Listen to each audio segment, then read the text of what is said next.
ഒരു ത്രോട്ട് സ്പെഷ്യലിസ്റ്റിനെ കാണണമായിരുന്നു. തൊണ്ടയ്ക്ക് അങ്ങനെ കാര്യമായിട്ട് രോഗമൊന്നുമില്ല, വെറുതെ ഒരു ചെക്കപ്പ്. രോഗമുണ്ടോ ഇല്ലയോ എന്ന് നിങ്ങളല്ല ഡോക്ടറെ തീരുമാനിക്കേണ്ടത്. Very correct. ഇത് പലർക്കും അറിയില്ല. സ്പെഷ്യലിസ്റ്റ് ആരെന്ന് പറഞ്ഞില്ല. ഡോക്ടർ നമ്പ്യാരെ കണ്ടാ മതി. ആ, ഞാൻ അപ്പോഴേ പറഞ്ഞില്ലേ ഡോക്ടർ നമ്പ്യാരായിരിക്കും ബെസ്റ്റ് എന്ന്.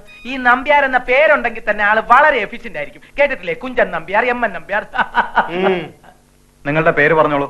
അയ്യോ, ഞാനല്ല പേഷ്യന്റ്, ഇവനാ. കുഞ്ഞിനാലും ഒരു കരപ്പം വന്നതിന് ശേഷം എനിക്ക് ഇവന് അസുഖങ്ങളെ വന്നിട്ടില്ല. എന്റെ ബോഡി. പേഷ്യന്റിന്റെ പേര് പറയൂ. ജോൺസൺ. ജോജോ ജോൺസണോ? അല്ല, വെറും ജോൺസൺ. ഇനീഷ്യൽ? ഓ, ഇനീഷ്യൽ? ഓ, ഇനീഷ്യൽ എന്താണെന്ന് അതാ പറഞ്ഞത്. ഓ, ഔസേപ്പച്ചന്റെ ഓ. ഓ ഓ. വയസ്സെത്രയായി? 21. ഇവിടുത്തെ രജിസ്ട്രേഷൻ ഫീസ് 300 രൂപയാണ്. എത്ര?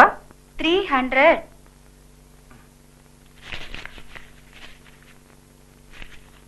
വെറുതെ അല്ല ഇവിടെ വന്നതിന് ശേഷം പലർക്കും ഹാർട്ട് അറ്റാക്ക് വരുന്നത്.